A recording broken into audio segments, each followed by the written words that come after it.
ادي يا جدي اوعى تهدي، ادي يا جدي اوعى تهدي، ادي يا جدي اوعى تهدي، ابكي عليه وطين جياله. يا ريتكم كان انسحبتوا بدل الذل والاهانه. يا اخوانا بالله عليكم، بالله عليكم، حد شاف الزمالك؟ ها؟ قولوا لي انتوا الزمالك راح وين؟ الزمالك مش قاعد، الزمالك ما راحش. يا ريت الزمالك كان انسحب وريحنا بدل الذل والفضايح اللي احنا فيها.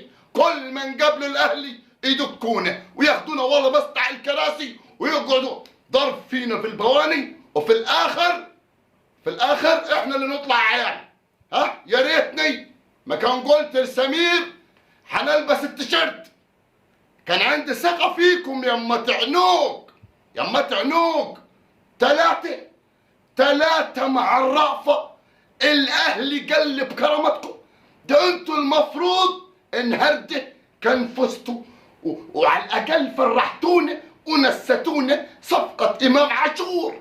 بس انتوا أمة عنوق وهتقعدوا طول عمركم مدلدلين. ايه يا عم الشحات، ايه يا عم الشحات وانت هتفش غلبك في الزمالك؟ ولا انت يا معلول دايما تحط الزغلول في نادي الزمالك؟ وقال قال هنقول سمير الزمالك هيفوز، قال انا عندي الثقه فيهم. وطلعت لي شيكابالا ونزلت لي عمر جابر، يعني طلعت لي كريستيانو ونزلت لي ميسي. يا جد كولر ارحمنا ارحمنا. شفتوا الشوط الثاني؟ اقسم بالله العلي العظيم انتوا غضيتوا على النادي الاهلي. روحوا موكم طلعوا لكم الشحات وطلعوا لكم كهربا. اما لو كهربا قاعد والشحات قاعد كان عملتوا ايه؟ امال كان شيلكم دسته 3-1 3-1. وانت يا زيزو عامل لي نفسك ميسي. انا مالي ومال الجون، انا كان نفسي النهارده نفوز. حنلبس التيشيرت، حنلبس. اقسم بالله لي 42 سنه في حياتي ما لبست تيشيرت النادي الاهلي.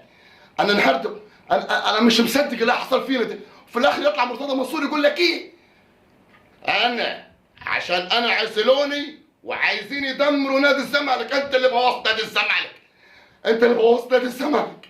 كان نفسي تفوز النهارده، كان نفسي تفوز. يا ابوي يا ابوي يا ابوي. واقسم بالله اول مره تحصل، اقسم بالله العلي العظيم. يا ابوي يا ابوي. قالوا انا عاملكم رجاله، انا عاملكم رجاله. بس انا برضه قد كلمتي. الجرس والفضايح خلتوني لبست التيشيرت. قلتوا بيه روحوا. حد يا اخوانا شاف الزمالك النهارده؟ الزمالك اتقلب يا اولاد. الزمالك روح وين؟ انا لبستوني التيشيرت عاملكم رجاله وقلت هتفوزوا. طبيعي عشان نفوز. ما انا مش مصدق، ما انا مش مصدق.